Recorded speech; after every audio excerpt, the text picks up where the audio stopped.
بر دیده بیخواب خواب است. سخن بر دیده بیخواب خواب است. بگو نوش دارویش ثواب است. سخن گاهی گزد مانند آرو، سخن گاهی بگیرد جای دارو. هر آن زخمی که از تیغ زبان است، دوامش هم سخنهای روان است. سخن گر نیک باشد بس دوایی است، به درد دل دوای بی بهایی است.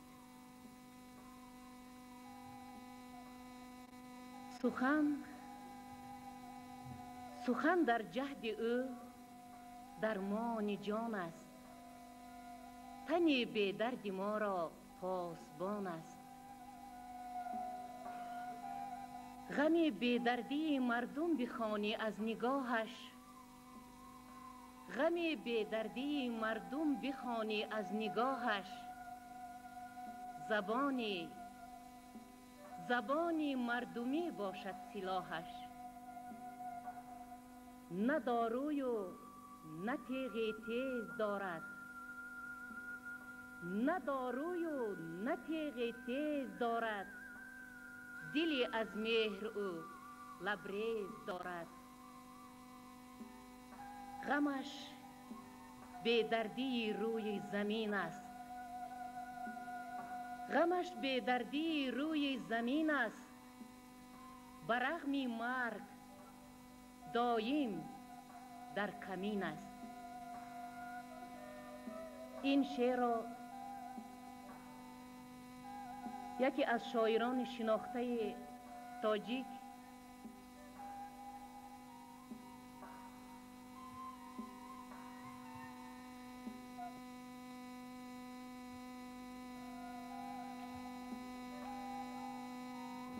این شعر با قلم شاعر شناخته تاجیک جمعه قوت تعلق دارد که با طبیب حاذق ملا ظهور طاهری بخشیدند. چطوری که به همه شما حاضران معلوم است، ملا ظهور طاهری نه تنها در جمهوریه ما بلکه بیرون از آن، حتی بیرون از اتفاق ما هم شهرت خاصه دارند. و با این جمله شیخی شهادت می دهد که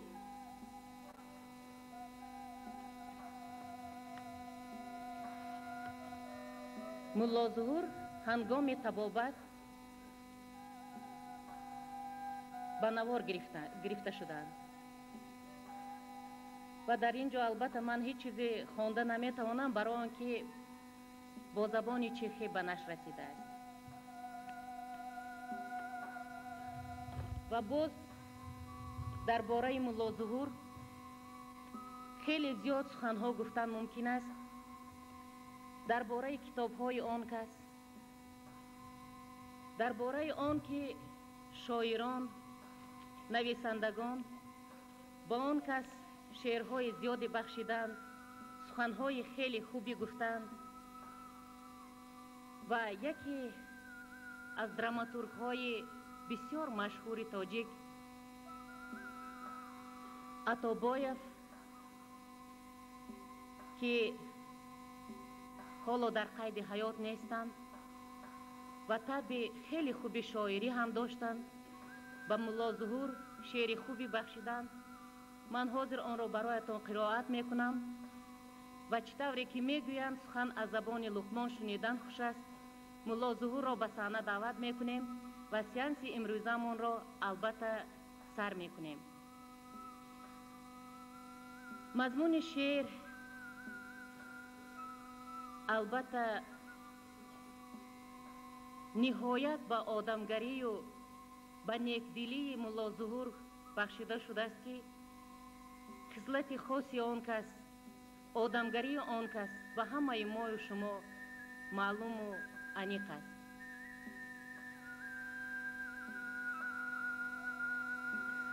ملا ظهور جانان طبیب،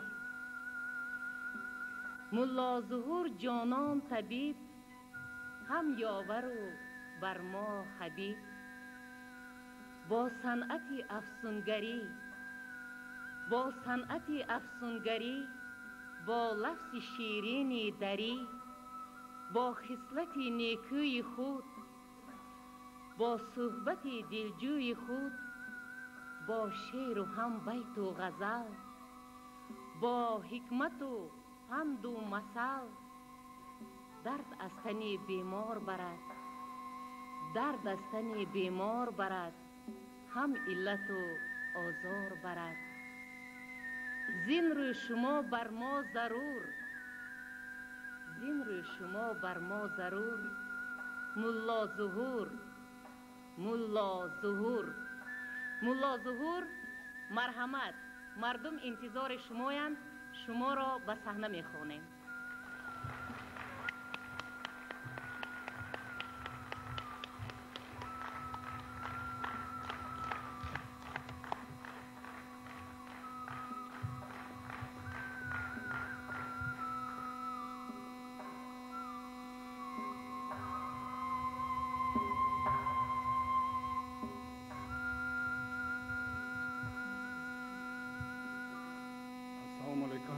دوستان عزیز، تماشابینان آینه نیلگون، بسم الله الرحمن الرحیم. برای چی من سیانس نوبتی خود را از این کلمه ها سر کردم؟ چون که علم روشناسی، علم پسیخوتراپی تاریخ بسیار دور و دراز دارد و از سبب ندانستن ادبیات ها با زبان تاجیکی نبودن بسیار مردمی ما در این علم صرفه نمی روند و بسیار آواره می شوند، خود را به هر گوشه کنار می زنند وقتی که بیمار شدند. الکی تا سر شدن، تا من به داخل زل آمدن الکی رجب گل قاسمی که اینجا شما صحبت کردن، ایتپی معالجه شما سر شد. چون که برابری هر یک شما به زل در آمدید، الکی نزد خود به یک مقصد، یک وظیفه گذاشتید که شما توابت می‌یابید. اعتقاد باوری به معالجه این الکی نسبی معالجه است. و دوستان کرام چطوره که امروزها درباره آشکار بیانی ما گپ میزنیم، من امروز باید همه آن سر و اسراری که در ساحه طب است به شما فهمانده دهم. من بعد سیانس‌هایی که کاشپیروفسکی گرزاند از 5 ینور مخصوص فرمان وزارت تندرستی برآمد که سیانس‌های تلویزیونی منع کرده شود. در حقیقت از یک جهت راست است. برای چی؟ برای اینکه تمام عالمای ساحه طب در وقتش گفته که بیمار در نزد کتی بیماری به واسطه بیمار که روبرو شده و را توبت کردن لازم است. مثلا وقتی آدما نزد آینه نیلگون میشن، ممکن تاثیر سخن چطوره که از این شعرها معلوم شد، سخن گاهی گزد مانند آرو، چون وقتی که آرو گزید یگان جای شما برام میکنه همین خیلی شده نشما، سخن گاهی بگیرد جای دارو. برای همین مثلا همین زال ها و اجازت هست که سیانس ها گذرانده شود، لیکن واسطه آینه نیلگون قطعی نیست. وقتی که ما پیش که این ماه اکتبر بود مصلحت کردیم که همه خیلی سیانس ها زبان تاجیکی قطعی شود. مقصد برای چی؟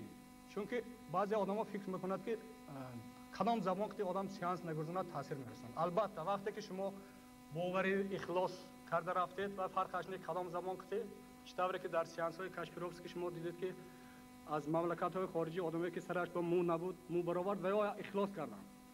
اخلاص و خلاص چه خیلی که خدا ما میگن همین چیز است. من امروز کتاب استاد راهبر علمی من پروفسور راجناوا نزد شما آوردم که در اینجا نوشته که گیپنوز از دوره‌های قدیم تا دوره ما و آن چیزی که در بین خلق ما مثلا دعا میخونن، آب دم میتین، تومور میتین، همین انسان باور کند یاردم بکند.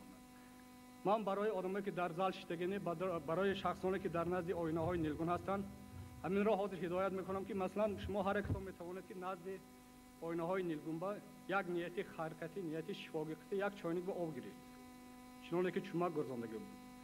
نزد خود وظیفه گذارید که همین آب می نوشید شما با تاثیر میرسونه، البته شما شفا میابید. در کدام صورت شفا می‌یابیم.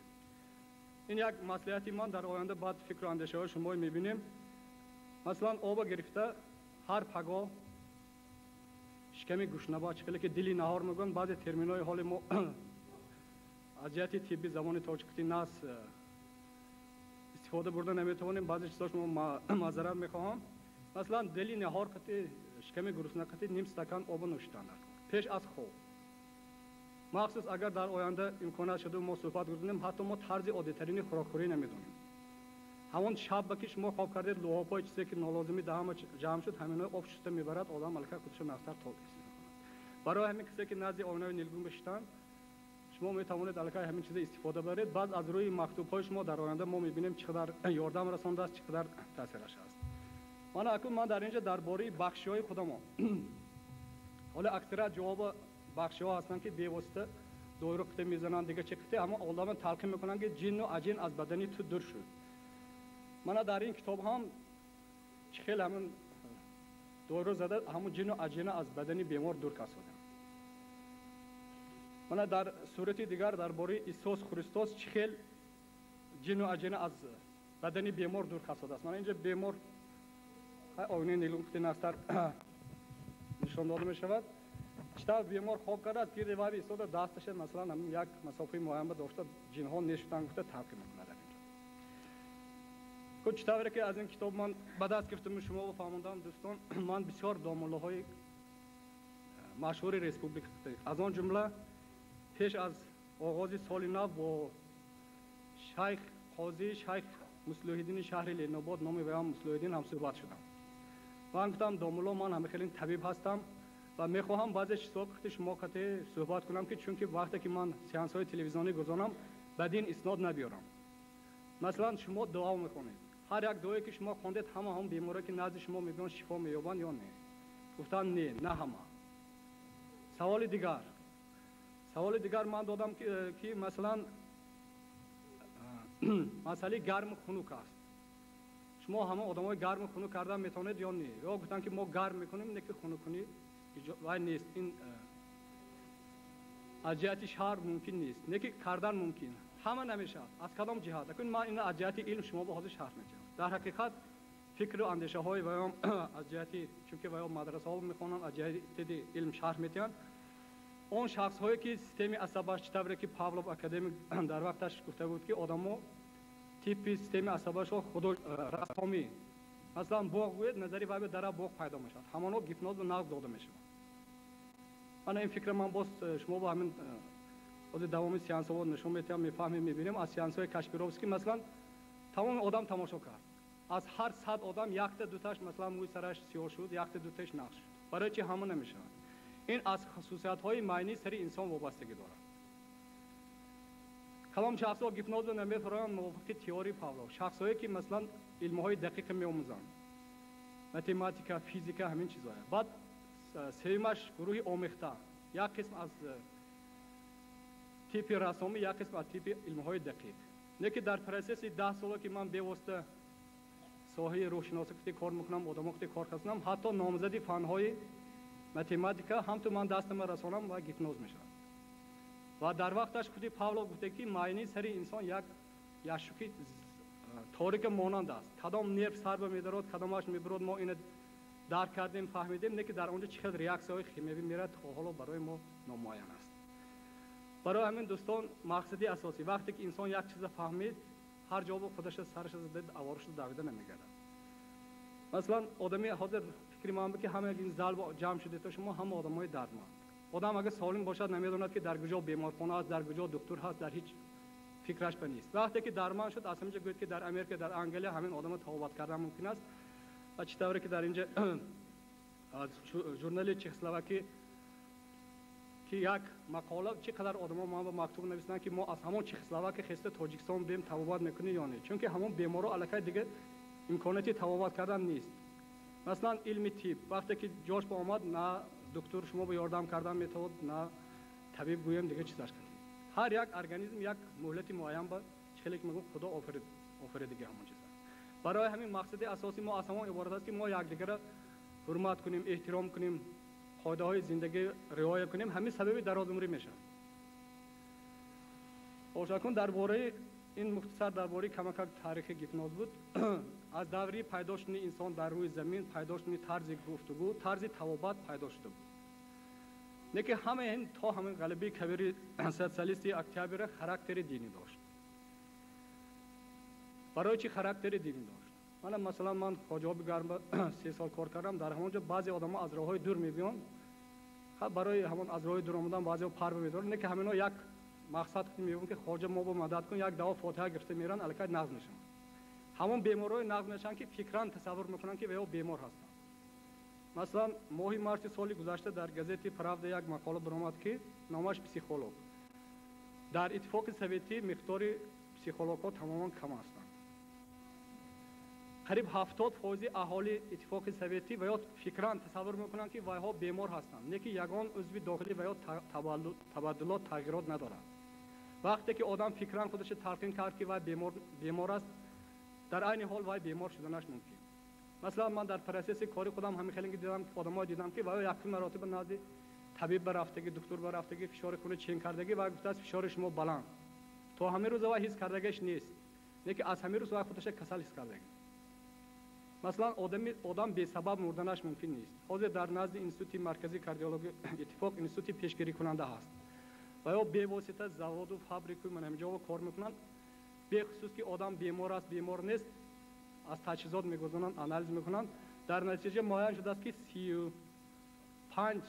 35% آدمایی که خودشون تماما صحت میگویند و یا بیمار هستند. برای همین امروز علم طبی ما دیسپانسریزاسیون گفته همین آدما باید که 1 سال دوبار از نزد دکتر گذرن، آپاراتور نشون تا دیگه چیز فهمیده دادنی هستند.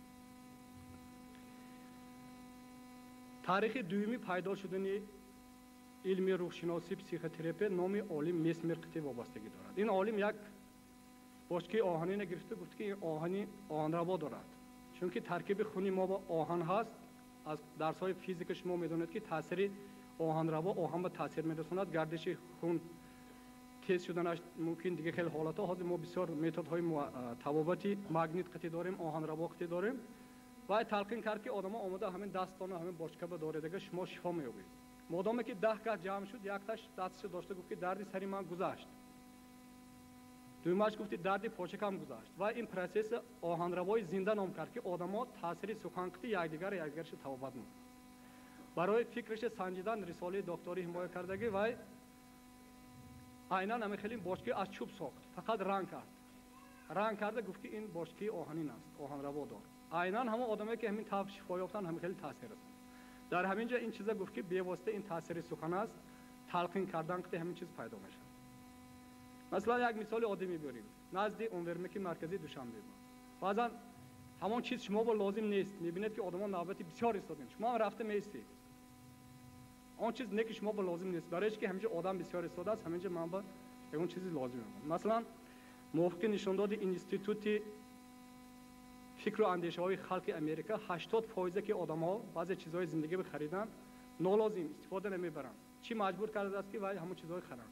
این به واسطه رکلام، همون خواندگی، مثلا همین رکلام استفاده برده بعضی آدم‌ها بسیار آدمای سوداگر، آدمای فریب میتن. دور نمیریم، من همین گیریم شیمهای جنس، شیمهای عادی‌ترین ما گرفته اونجا به امبلم‌های خارجی میچسبونن، برآورده 200 300 میفروشن. اینا هم به واسطه فکر انسان که پیدا میشه. اینجا فریب‌خوری آدم‌ها پیدا میشه. و به نهایت دوره سوم علم روحشناسی با نام کلمه گیپناز 150 سال پیشتر پیدا شد با نام عالم مشهور انگلیس جراح بریت که وای بسیار جراحی‌ها گرداندگی در زیر تاثیر گیپناز. علم روحشناسی رفیقا یک علم کلان است. مثلا همه آماده موسیقی گوش کردن، الکی سیستم روحی شما به تاثیر میرسوند، شما آرام میشید. حتی موسیقی ها است که آدم خوابش میبرد، موسیقی ها است که وجود آدم بیدار میکند. مثلا به قریبی من یک کتابچه گرفتم از ریسپوبلیکای پریبالتیکا، الکی و یا موسیقی ملی خودش را جاری کرده، کدام موسیقی که آرام کردن در کار، کدامش که خواباندن در کار، کدامش که بیدار کردن در کار. هر یک آدم وجودی خود به یک طرز موسیقی دارد.